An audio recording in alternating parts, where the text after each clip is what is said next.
Sadika Parvin poppy, যিনি poppy নামে পরিচিত। পপি 1979 সালের 10 সেপ্টেম্বর বাংলাদেশের খুলনা জেলায় জন্মগ্রহণ করেন। তার পিতা আমির হোসেন। তার শৈশব কাটে খুলনায় দাদাবাড়িতে।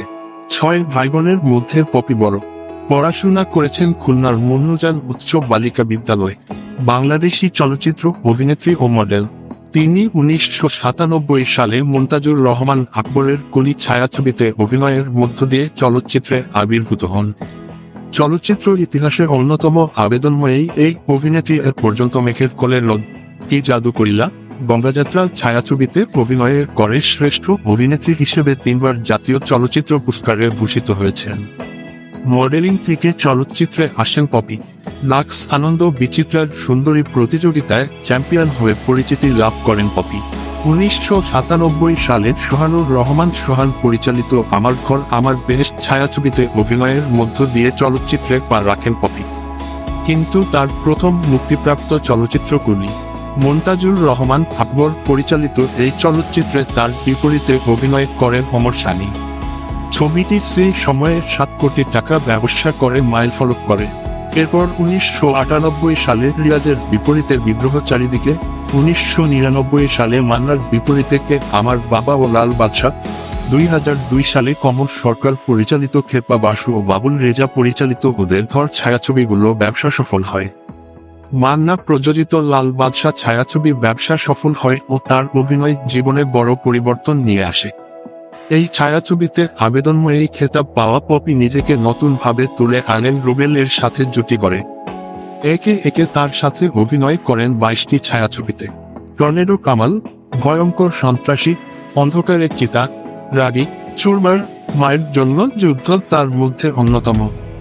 চোখ ধাঁধানো দৈহিক সৌন্দর্য এর অধিকারিণী এই অভিনেত্রী খোলামেলা পোশাকে সবার নজর কেড়ে নেন। মায়ের জন্য যুদ্ধ ছায়াছবিতে মন বলে পিউ পিউ গানে কালো ব্লাউজ ও পা উন্মুক্ত পোশাকের ব্যাপক উষ্ণতা ছড়ান এই লাস্যময়ী নায়িকা। একই ছবিতে রুবেলের সাথে এক গানে বরফের টুকরা মুখে পপির শরীরে ছোঁয়ানো ব্যাপক সমালোচনার সৃষ্টি হয়। তাছাড়া আরও অনেক ছায়াছবিতে বোল্ড লুক ও চুম্বন দৃশ্যে ধরা দেন তিনি।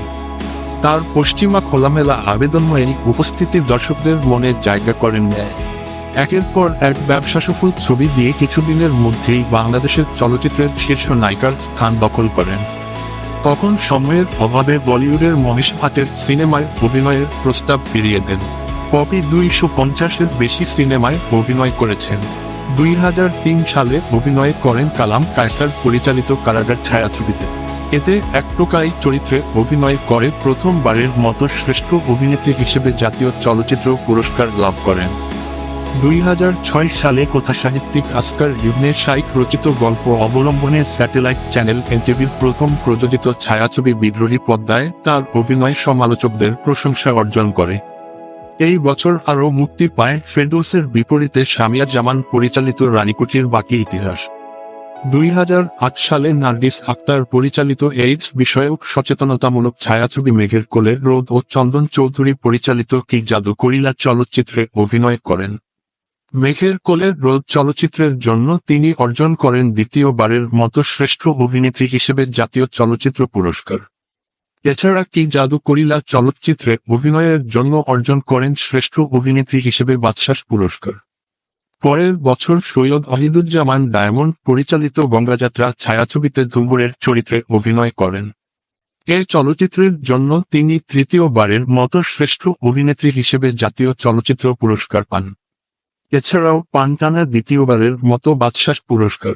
চলচ্চিত্রে অভিনয়ের পাশাপাশি তিনি টেলিভিশনের নাটকে ও টেলিফিল্মে অভিনয় করেছেন।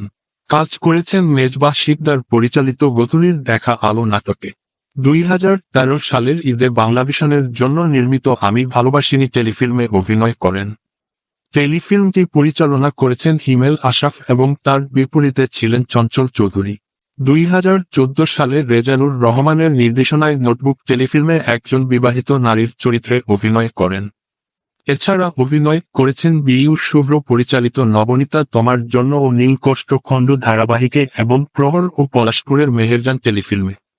2015 সালের ঈদুল আজহা উপলক্ষে 21 টেলিভিশনের জন্য নির্মিত এক্সপ্রেশন অব লাভ টেলিফিল্মে অভিনয় করছেন।